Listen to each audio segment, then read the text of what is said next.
কটকটির স্বাদ নিয়ে এগিয়ে যায় গোকুল গ্রামের দিকে। গোকুল গ্রামের প্রত্নতাত্ত্বিক স্থাপনায় দর্শনার্থীরা ভিড় করেন, তাকে বেহুলা লক্ষিন্দরের বাসরঘর মনে করে।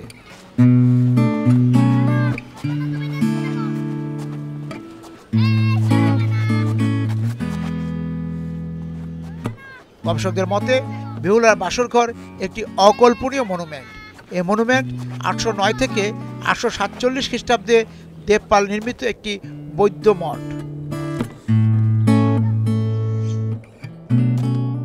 এই স্তূপটি বাসরঘর নয়। এই স্তূপটির পশ্চিমার্ধে আছে বাসরঘরের প্রবাদ স্মৃতিচিহ্ন। পূর্বার্ধে রয়েছে 24 কোণ বিশিষ্ট চৌবাচ্চা সদৃশ্য একটি বাথরুম। ওই বাথরুমের মধ্যে ছিল 8 ফুট গভীর একটি কূপ।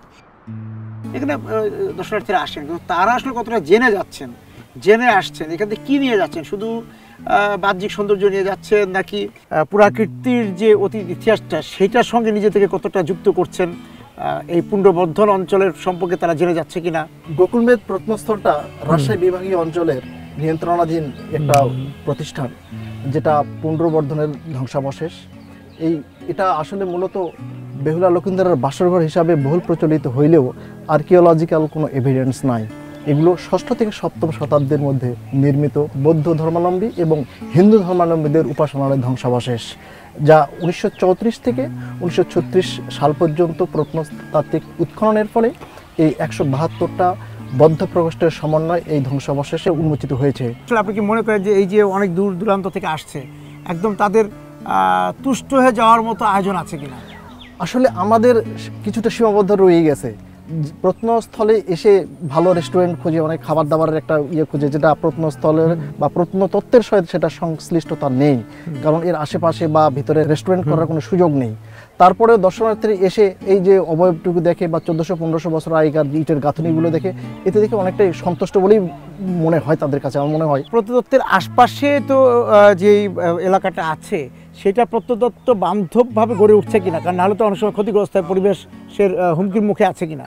আসলে এই প্রত্নস্থল এবং প্রত্নস্থলের আশেপাশে যতগুলো প্রত্নস্থলগুলো আছে, এটা প্রত্যেকটা কিন্তু ব্যক্তি মালিকানাধীন।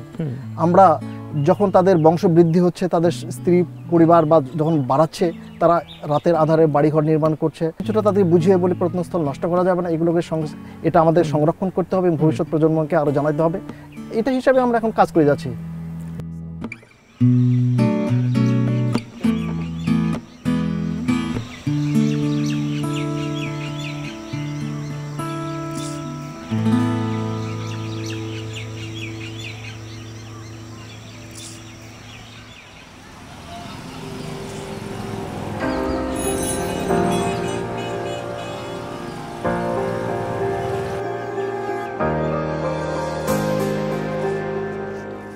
মহাস্থানগড় প্রাচীন পুণ্ড্রবর্ধন রাজ্যের রাজধানী পুণ্ড্রনগর।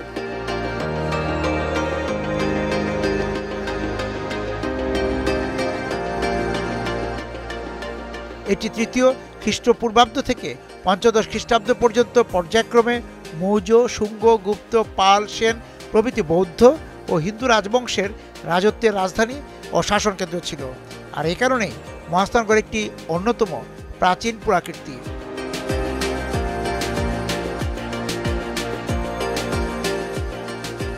2500 বছরের সভ্যতা নিয়ে মাটির নিচে চাপা পড়া এই নগরটি প্রায় 1.5 কিলোমিটার দীর্ঘ ও 1 কিলোমিটার প্রশস্ত।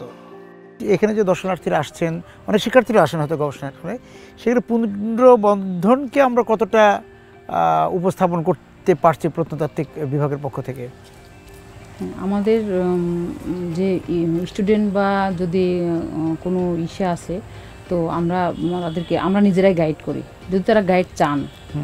এছাড়াও যে আমাদের পুণ্ড্রনগরীটা, সেখানে বড় একটা সাইনবোর্ড দেওয়া আছে, সংক্ষিপ্ত আকারে পুণ্ড্রনগরীর ইতিহাসটা ওখানে দেওয়া আছে।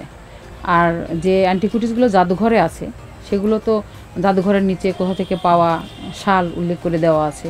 এবং আমাদের কাছে যদি কেউ জিজ্ঞেস করে বা কেউ বলে যে আমাদের একটু গাইড, আমাদের মানে আলাদা কোনো গাইড নাই, আমরাই এটা যতটুকু পারে চেষ্টা করে জানানোর জন্য। গাইডের একটা স্বল্পতা আছে। এই অঞ্চলে খনন কাজের এখন কি অবস্থা? খনন কাজ বলছে প্রতি বছরই শীতের সময় খনন হয় একটা সিজনে। পুণ্ড্রনগরীটা যে সেটার উপরে জাহাজঘাটা নামে একটা স্থান আছে, বৈরাগের ভিটা আছে, সাউথ ইস্ট বৈরাগের ভিটা আছে, মাজার এরিয়া আছে, পাথরঘাটা আছে, মানকালীর কুণ্ড আছে, পরশুরামের প্যালেস আছে। এগুলো ধারাবাহিকভাবে খনন করা হচ্ছে বা করা হয়েছে। জাহাজঘাটায় বা পুণ্ডনগরের ভিতরেই তো খনন করে প্রায় 17টা লেভেল পাওয়া গেছে, বিল্ডিং লেভেল। 17টা বিল্ডিং লেভেল। মাঝে মধ্যে আমরা দেখি যে মূর্তি সংগ্রহ হচ্ছে, মূর্তি পাওয়া যাচ্ছে, উদ্ধার হচ্ছে, কোষ্ঠী পাথর মূর্তি পাওয়া যাচ্ছে। কোষ্ঠী পাথর আমরা বলি না, আমরা কালো পাথর বলি। তো বিভিন্ন জায়গায় পুকুর খনন, নদী খননে পাওয়া যায়। এগুলো থানা করে, থানা জব্দ করে।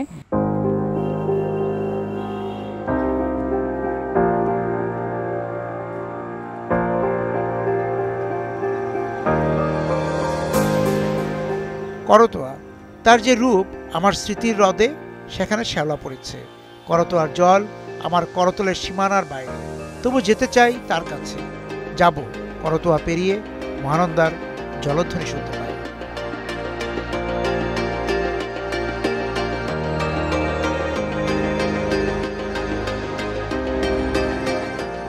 বিকাশে কম খরচে ক্যাশ আউটের লিমিট বেড়ে 50,000, প্রিয় এজেন্টও 2টা।